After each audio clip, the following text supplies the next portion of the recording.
te siento, saca este momento para elogiarte. Estoy agradecido y aunque otros no te piensen, yo te pienso. Cristo, creo en ti, eres más que mi vida. Cristo, creo en ti, he venido a decir cosas lindas de ti. Santo, bueno, ¿cómo es que no te veo y te siento? Dios de amor, mi primer lugar. Aunque otros no te piensen, yo te pienso.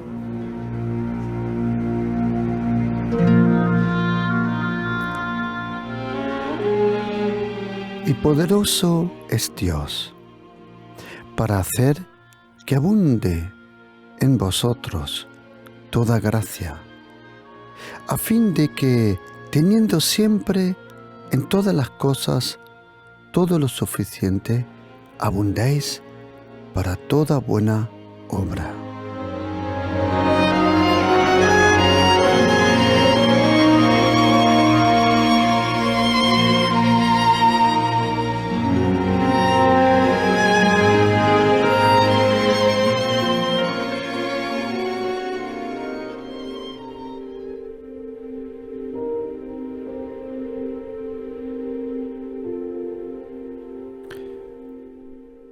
Como ningún otro escritor del Nuevo Testamento, el apóstol Pablo describe, explica y revela esa gracia.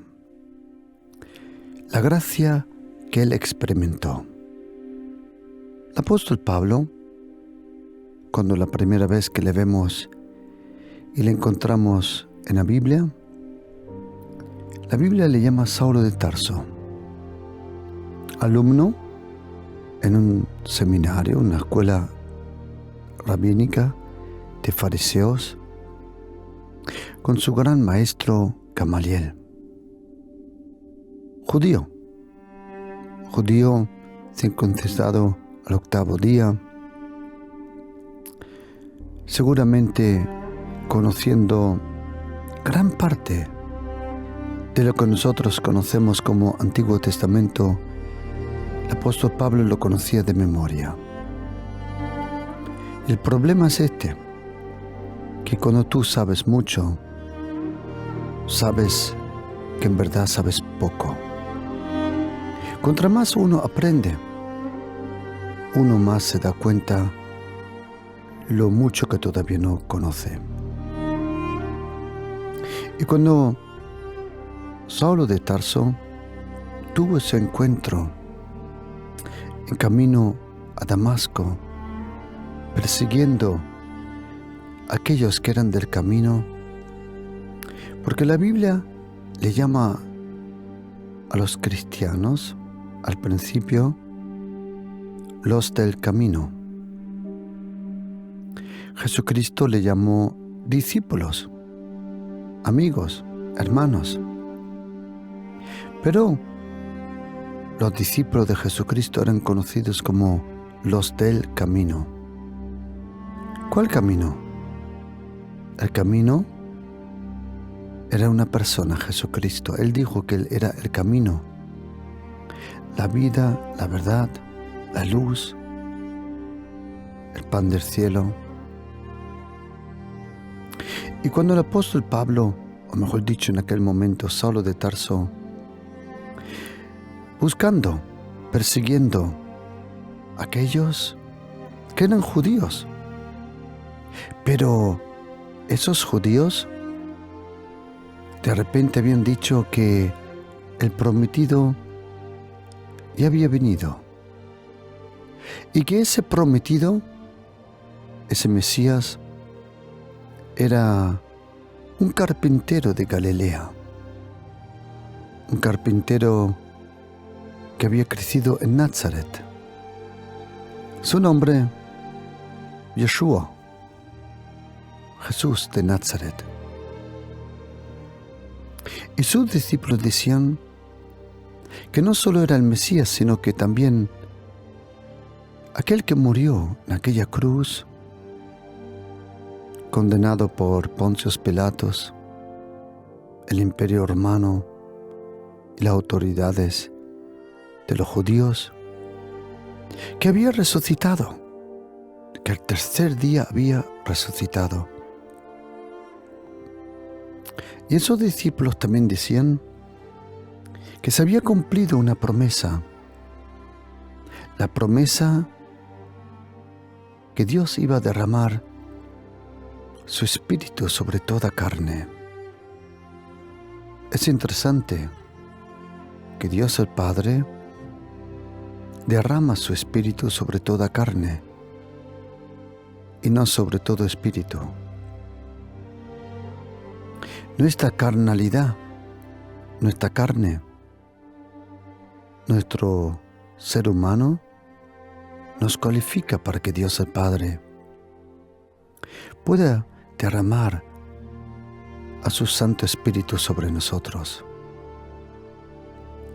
Y cuando Saulo de Tarso iba de camino, tuvo un encuentro con aquel que había resucitado. Saulo de Tarso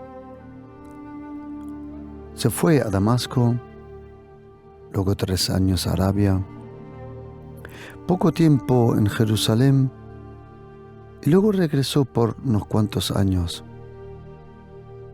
a su ciudad natal, Tarso. Y cuando la próxima vez vemos de nuevo a ese Saulo de Tarso, ha cambiado totalmente. Toda persona que tiene de verdad un encuentro con Jesucristo cambia. Si una persona no ha cambiado, es que porque seguramente no ha tenido un encuentro con el Señor. Es imposible saltar al mar, al agua, y no mojarse. Y lo mismo es imposible conocer a Jesucristo y algo pasa en tu corazón. Algo pasa en tu espíritu, en tu vida, en tu carácter. Ese Saulo de Tarso le encontramos ahora en Antioquía.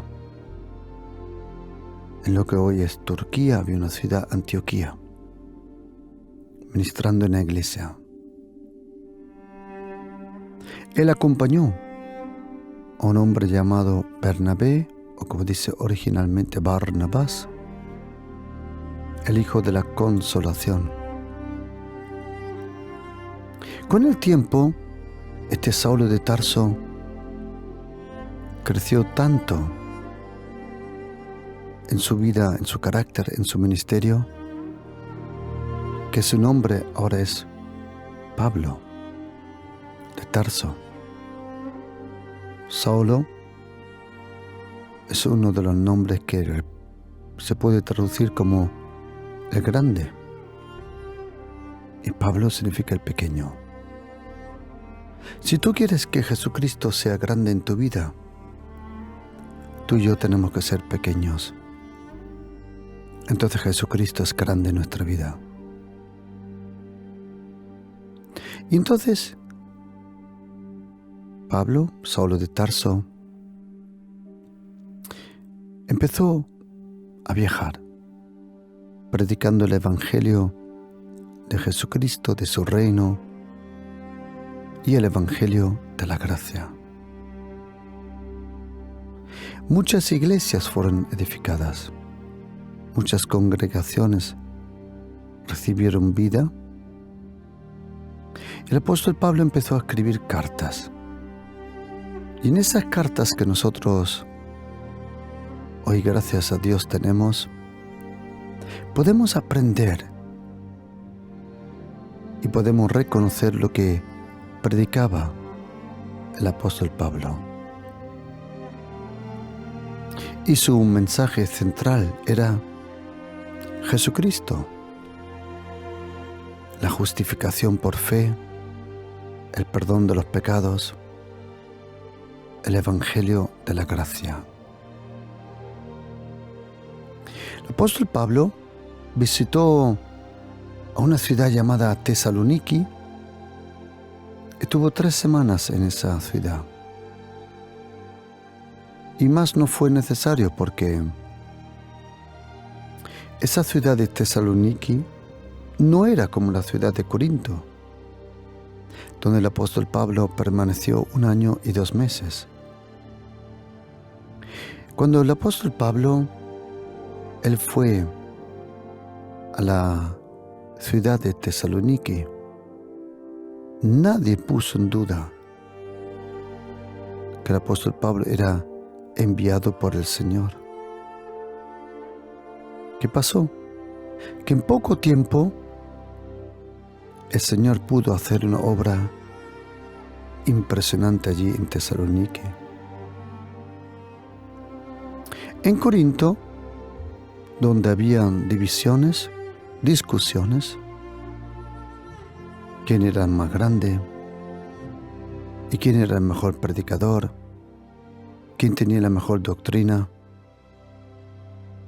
el apóstol Pablo estuvo 1 año y 2 meses.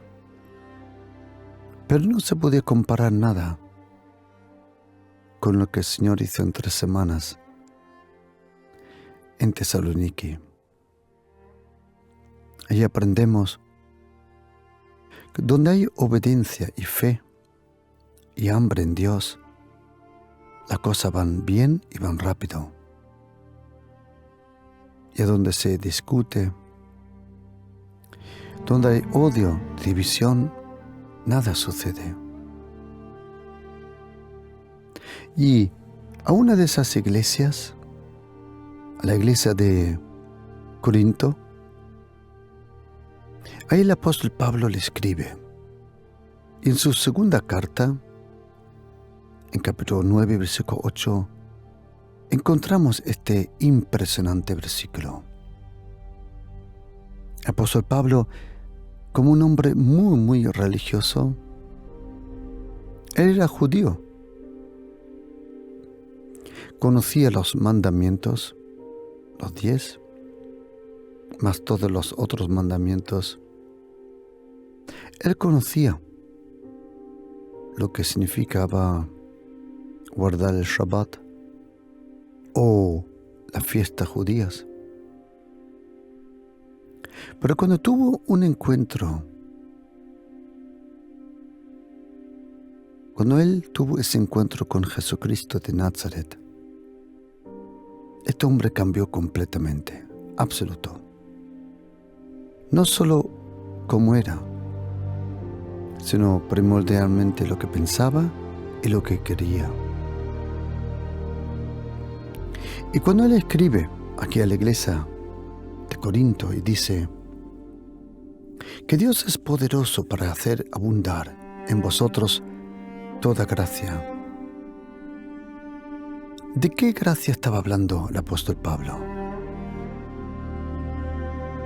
Él había experimentado ese regalo. La gracia es un regalo.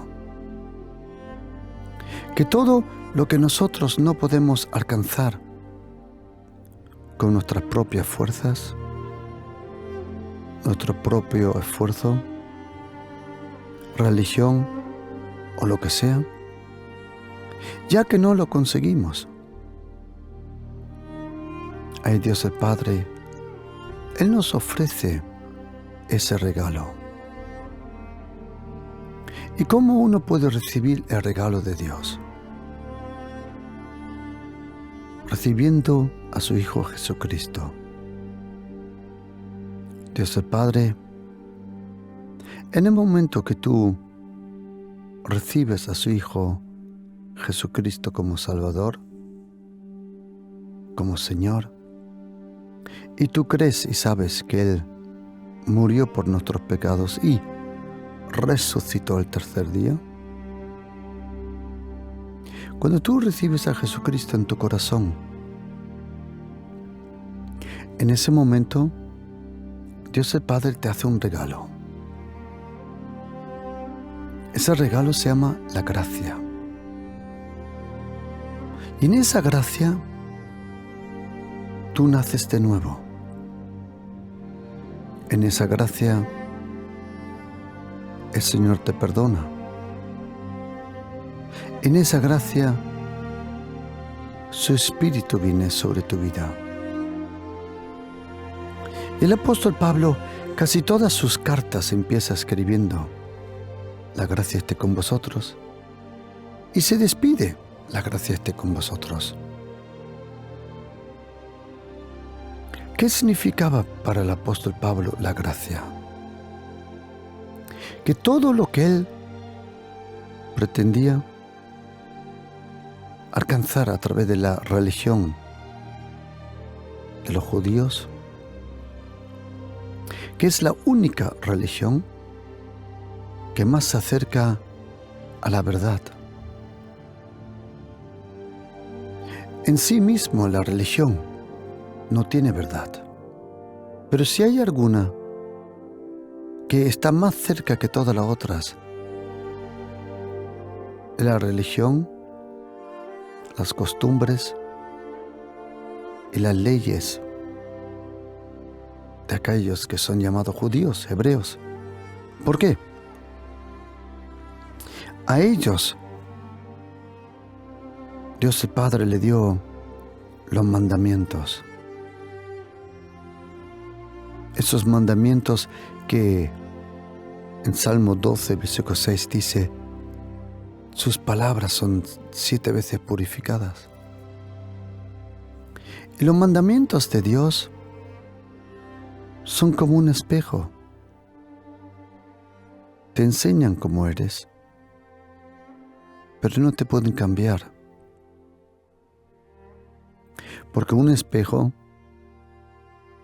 solo refleja lo que tiene delante suya. Y así es la ley. La ley del Antiguo Testamento solo refleja lo que hay en tu vida y en la mía. Pero cambiar no puede. Condenar sí. Perdonar no. Y cambiar menos. Cuando el apóstol Pablo tuvo ese encuentro con esa infinita persona, Jesucristo, el omnipotente, omnipresente, el Mesías. Al tener el apóstol Pablo un encuentro con Jesucristo, él tuvo un encuentro con la verdad. Esa verdad que te hace libre, que alumbra tu alma, tu espíritu. Pero la verdad nunca viene sola. Según el Evangelio de Juan capítulo 1, versículo 17, la verdad siempre está vinculada a la gracia. Siempre que la verdad quiere ser presentada, predicada, sin la gracia, eso va a fracasar. Porque el poder de la verdad es la gracia. Y la fuerza de la gracia es la verdad. Es interesante que cuando el apóstol Juan, a la edad de 95 años de edad, escribe ese precioso Evangelio de Juan, dice en capítulo 1, 16, que todos nosotros hemos tomado, todos tomamos de su plenitud, de la plenitud del Señor Jesús. ¿Cómo? gracia sobre gracia. Y luego dice Juan, porque la ley fue dada por Moisés, pero la gracia y la verdad vino. Yo sé que en español dice vinieron, pero en griego no aparece ese término, vinieron. Porque para Dios la gracia y la verdad es una cosa. Es una cosa. Nosotros decimos cuando vienen dos personas, vinieron. Pero cuando la gracia y la verdad vinieron a la tierra, Dios, el Padre, unió tanto la gracia con la verdad y la verdad con la gracia, que no dice vinieron, sino vino. La gracia y la verdad vino. ¿Por qué? Porque la gracia sin la verdad no te hace libre. Y la verdad sin la gracia, lo mismo. El poder de la verdad es la gracia. Y el poder de la verdad base también en la verdad, en la gracia. Gracia y verdad vinieron por Jesucristo. Y como dije en griego, vino. Por eso nosotros no podemos separar la verdad de la gracia. Porque lo que Dios une, el hombre no puede separarlo. Y el apóstol Pablo experimentó que Dios el Padre, todo lo que iba a hacer, lo iba a hacer por su gracia y por su verdad. Lo encontramos una y otra vez, una y otra vez. La gracia de Jesucristo, la gracia. Esa gracia que vino a nosotros y que tenemos que ser honestos. Ninguno de nosotros cristianos es salvo por la ley o por la religión. Es la infinita, omnipotente, omnipresente gracia. Y cuando el apóstol Pablo le escribe a la iglesia en Corinto, dice que Dios es poderoso para hacer que abunde en nosotros toda clase de gracia, a fin de que, teniendo siempre, hablando de tiempos, en todas las cosas, habla de momentos, de situaciones, todo lo suficiente, hablando de abundancia. Dice, abundéis para toda buena obra. A Dios le es posible daros toda clase de gracia en una forma abundante, para que en todo y en todo momento tengáis todo suficiente para ser abundante en toda buena obra. En el libro de Eclesiastés 3, versículo 1, aprendemos que todo lo que tiene o existe debajo del cielo tiene su tiempo. Todo tiene su tiempo. Todo tiene su tiempo. Muchas veces el arte en esta vida es estar en el lugar correcto, en el tiempo correcto. Todo tiene su tiempo. Si algo quiere o alguien quiere lo quiere antes de tiempo, no funciona, y fuera de tiempo tampoco. Todo tiene su tiempo y todo tiene su hora. Interesante. Si todo tiene su tiempo, según las palabras del apóstol Pablo, entonces todo tiempo tiene su gracia. Cada momento de nuestra vida requiere una gracia muy especial. Probablemente el uno o el otro de nosotros ha pensado alguna vez sobre su pasado y ha pensado cómo he podido sobrevivir en el pasado esta situación. Y muchos de nosotros incluso piensan, si tuviera que repetirlo ahora, no sé si lo podía soportar otra vez. ¿Sabes por qué? Porque cada momento tiene su gracia. Cada momento tiene su gracia. Cada edad tiene su gracia. Cada etapa tiene su gracia. Cada momento de desarrollo tiene su gracia. ¿Sabes? Si tú piensas algunas veces, ¿y cómo he podido yo sobrevivir tanta presión, tantas dificultades? ¿Cómo he podido yo sobrevivir a tanta gente mala? La verdad es lo que dice Lamentaciones 3, versículo 22. Que por su gracia no hemos sido consumados. Querido oyente, tú y yo estamos bajo la gracia de Jesucristo. La gracia de Dios se apareció a todo ser humano.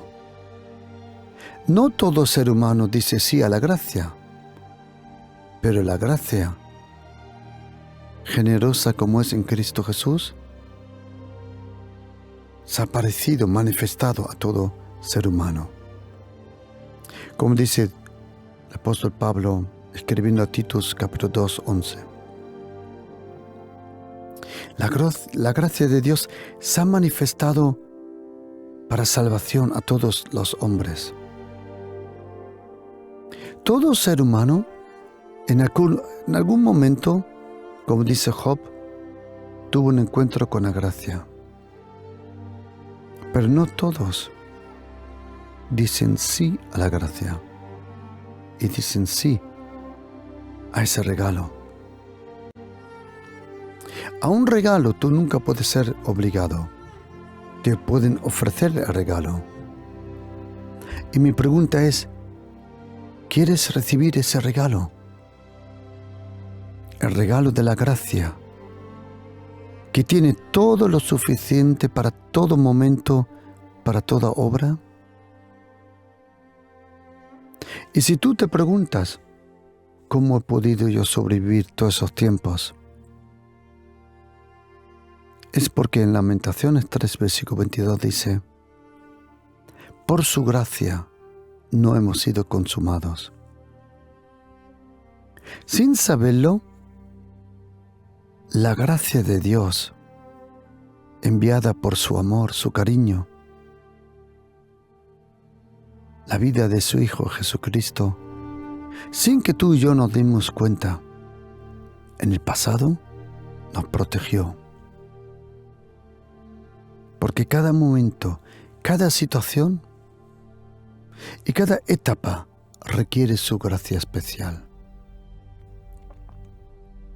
Por eso es muy importante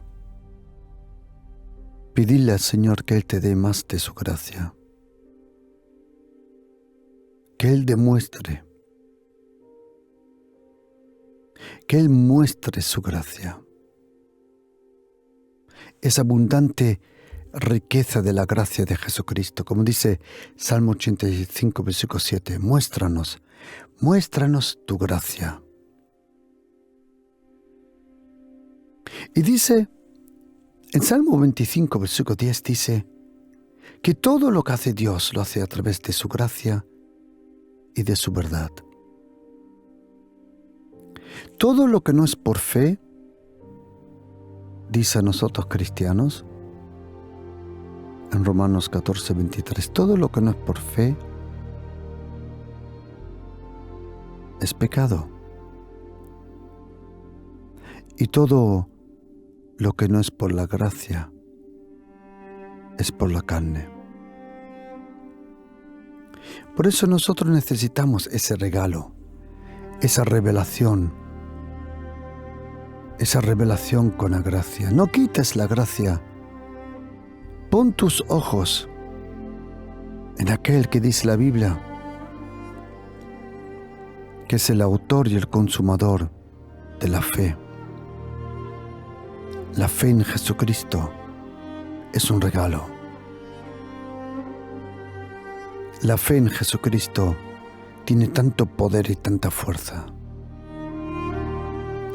Hay una historia en el Antiguo Testamento donde podemos aprender algo. Y tenemos que saber una cosa, querido oyente, que todo el Antiguo Testamento, de una u otra forma, la gracia se encuentra. Porque dice 1 de Pedro 1:10, dice que todos los profetas profetizaron de la gracia. Significa que la gracia de Jesucristo, esa gracia que nosotros necesitamos. Y querido oyente, le prometo de todo corazón, si tú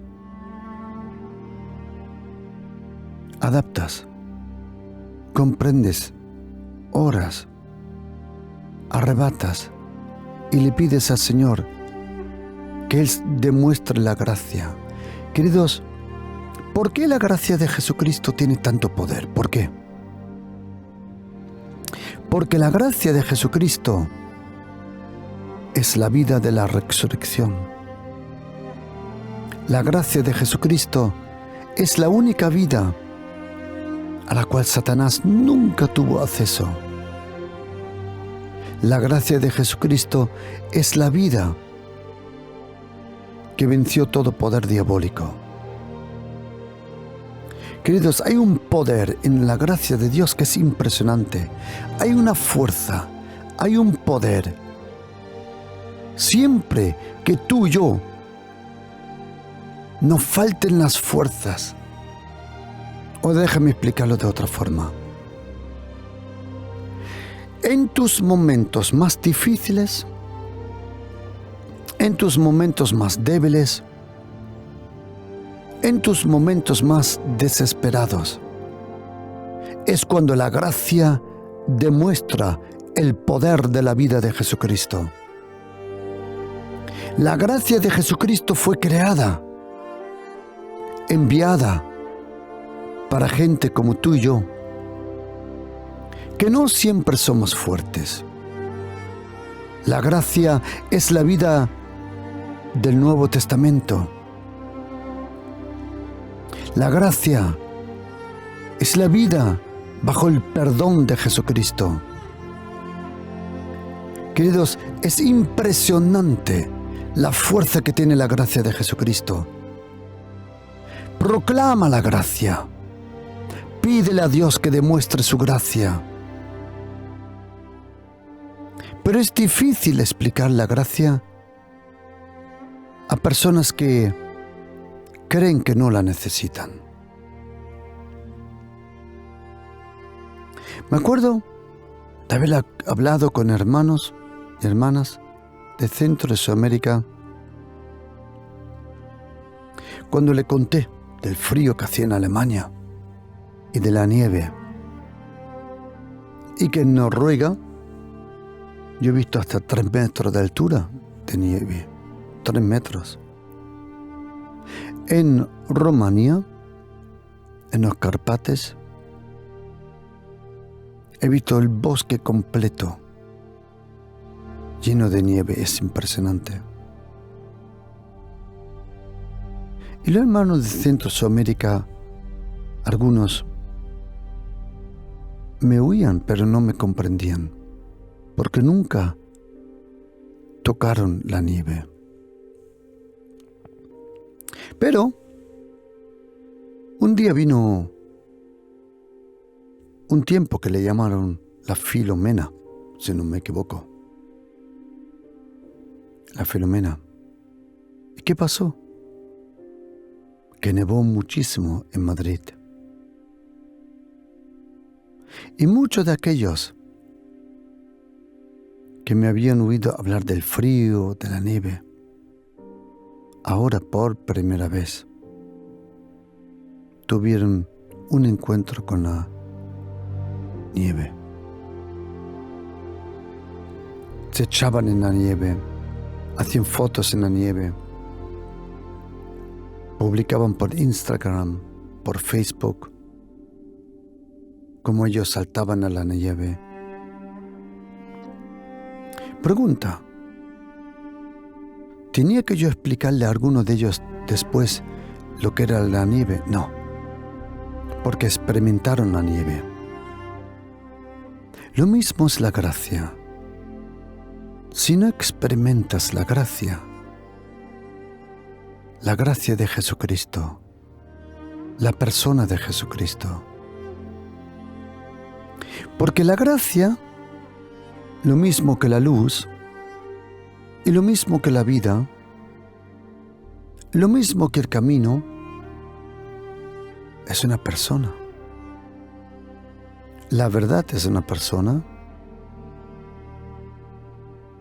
El camino es una persona. Y esa persona es Jesucristo, el Hijo de Dios.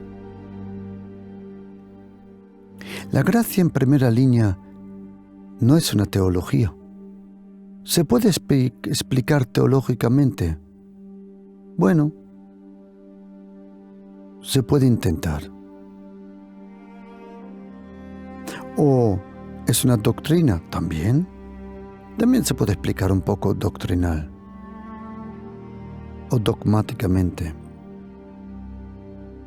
Pero tengo una pregunta. ¿A tu familia qué le sirve todo eso? Nada. ¿A tu matrimonio qué le sirve todo eso? Nada. Queridos, mirad. La gracia de Jesucristo es todo lo que Dios es. Todo lo que Él tiene. Todo lo que Él siente por nosotros. Y todo lo que Él puede hacer por nosotros está en la gracia de Jesucristo. La gracia de Jesucristo tiene un poder. No dejes de proclamar la gracia por la mañana, como dice Salmo 92. Al principio. Proclamaré tu gracia cada mañana y tu fidelidad en cada noche. No quites la gracia. No la quites. Hay una historia en el Antiguo Testamento donde en un momento donde Israel va a la guerra y pensando que llevándose el arca van a recibir la victoria.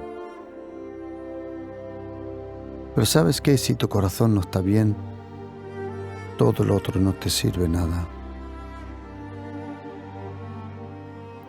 Pero ellos van a la guerra contra los filisteos, 1 Samuel capítulo 5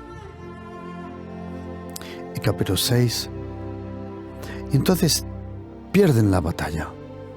Al perder la batalla, mueren los hijos de Eli, el sumo sacerdote, pero también el arca. Se llevan el arca. Los filisteos. ¿Y luego qué pasa? Dice la Biblia que entonces empezaron a enfermarse todos los filisteos, porque el arca estaba con quien no tenía que estar. Los filisteos, teniendo temor a Dios, enviaron el arca en un carro nuevo, con 2 bueyes que nunca habían tirado de nada, de ningún peso, y ese carro, con los 2 bueyes, llega de nuevo a Israel. llega a un lugar, dice la Biblia, que se llamaba Bet Shemesh. Y allí en Bet Shemesh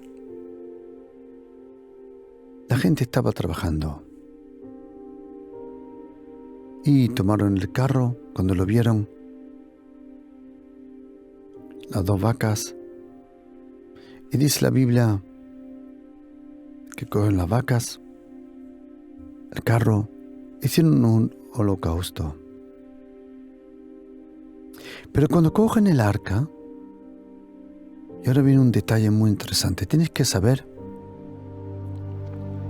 que el arca, ese arca que Moisés lo hizo, la caja era de madera. Y esa madera era forrada con oro. Tenía aproximadamente 1,50 metros de largo, más no. Y en ese arca habían 3 cosas. Los 10 mandamientos en piedra, unos panes como testimonio del maná de Dios y una vara, la vara de Aarón. Y ese arca era una caja, pero esa caja tenía una tapadera, y esa tapadera le llamaban la tapadera de la gracia y de la misericordia. Incluso le llaman el trono de la gracia, el trono de la gracia y de la misericordia. Esa tapadera era tan importante que era de puro oro, no era de madera. Tenía 2 serafines, 2 ángeles que protegían el arca. En Éxodo 25-22, en la Biblia de las Américas, dice: allí me encontraré contigo, en medio del propiciatorio. Así se llamaba la tapadera. Y entre los 2 cherubimes, desde allí yo te hablaré. ¿Has oído? Dios le hablaba a Moisés, no a través de los 10 mandamientos, sino a través de esa tapadera, la tapadera de la gracia, de la misericordia, entre ellos. Y dice en Números 7, versículo 89, y vas a oír una voz encima de esa tapadera cuando yo hable contigo. ¿Sabes cómo le llamaban al lugar santísimo? En Primera de Crónicas 28:11. Al lugar santísimo donde estaba el arca le llamaban, atención, la casa del propiciatorio. La tapadera tan importante que cuando en Levíticos 16:14 todo se ungió con, o mejor dicho, se cogió la sangre y se consagró todo con la sangre de animales. La carpa, el tabernáculo, las cortinas, el altar, todo le echaron sangre. Pero también el arca fue consagrado con sangre, esparcidos una vez. Pero ahora sujétate. La tapadera del arca era lo único en todo el tabernáculo de Moisés. La tapadera era lo único que 7 veces fue purificada con sangre. Si algo representaba la persona de Jesucristo, esa era esa tapadera. ¿Y sabes por qué? Porque esa tapadera, propiciatorio, es un nombre de Jesucristo que aparece en Romanos 3, versículo 25. Ningún sitio dice que Jesucristo era ese arca, pero sí era la tapadera.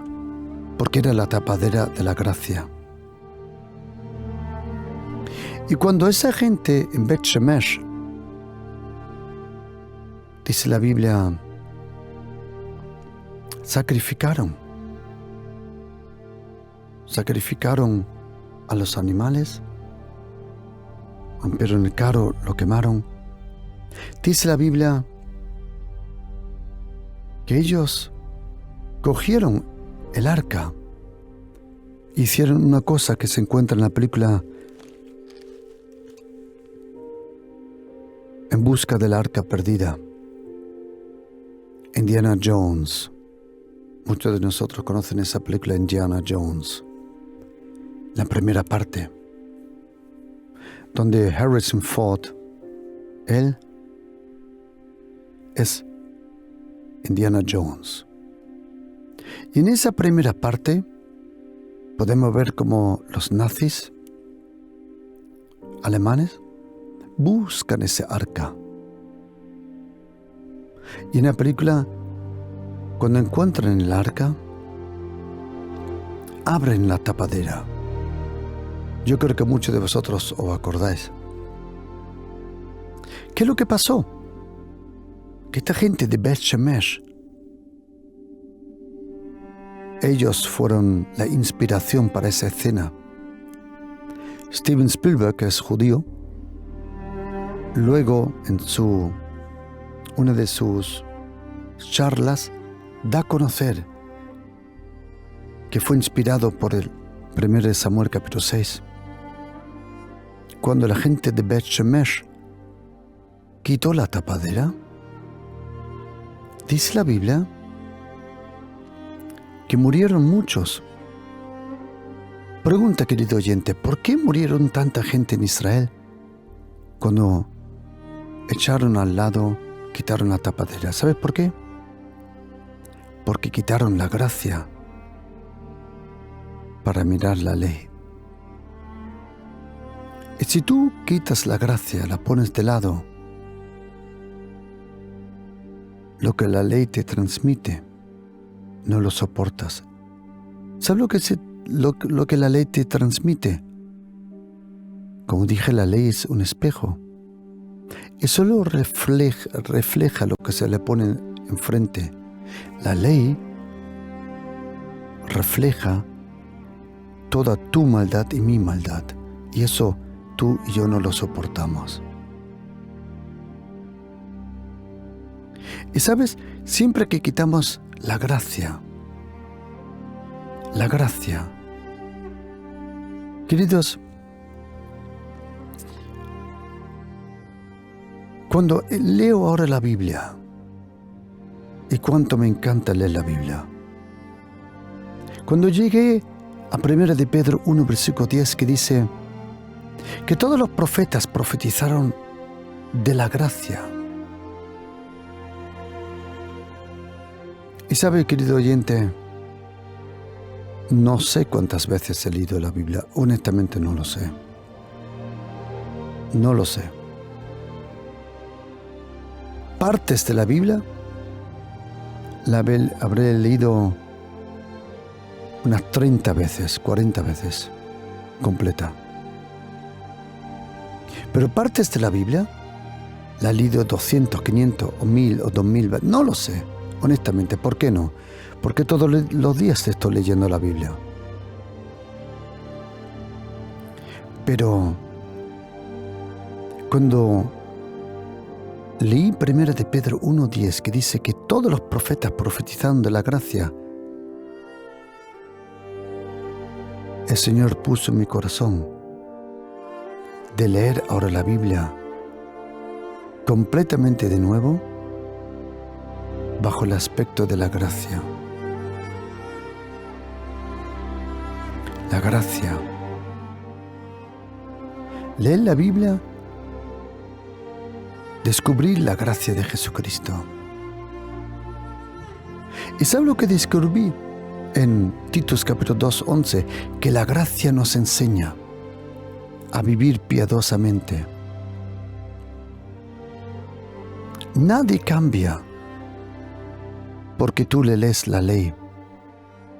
La ley es buena, Romanos 7:12. La ley es perfecta, Salmo 19, versículo 7. Pero la ley es débil por nuestra carne, Romanos 8, versículo 3. Y dice la Biblia que Dios reveló su justicia, no con la ley ni los profetas. No. Dios reveló su justicia a través de la gracia, de la vida de su Hijo Jesucristo. Y querido oyente, tú y yo necesitamos esa gracia. Le prometo de todo corazón, el día que clames a Dios y Él derrame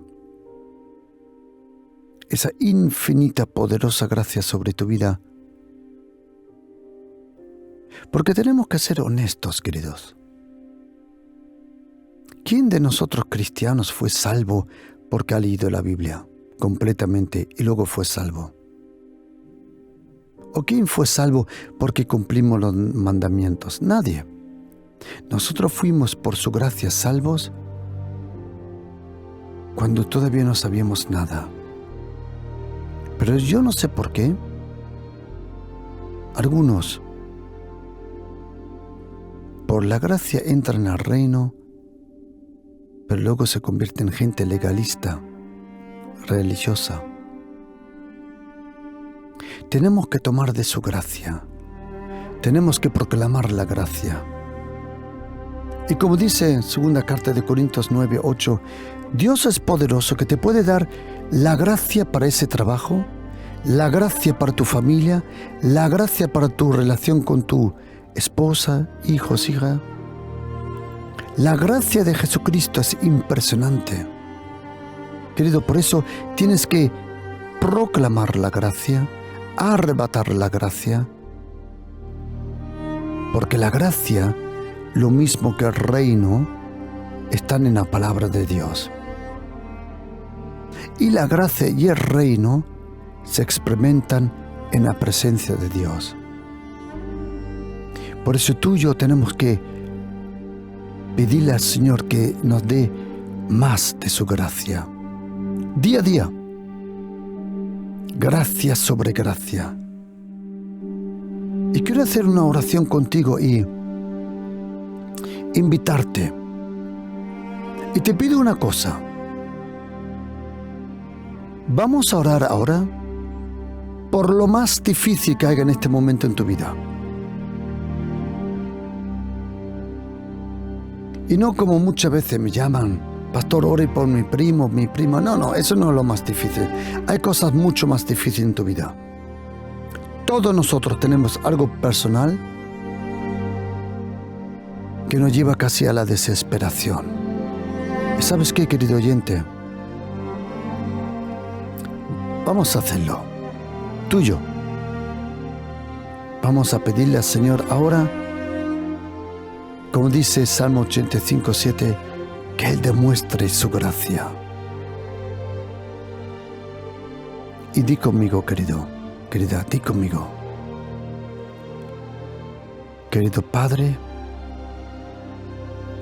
en el nombre de Jesús, nadie mejor que tú conoce mi vida, mi situación, mi desesperación. Padre, te pido en el nombre del Señor Jesús, derrama, demuestra tu gracia, la gracia de Jesucristo en mi vida, en mi familia. Porque yo no estoy bajo pecado, querido Padre. Yo estoy bajo la gracia.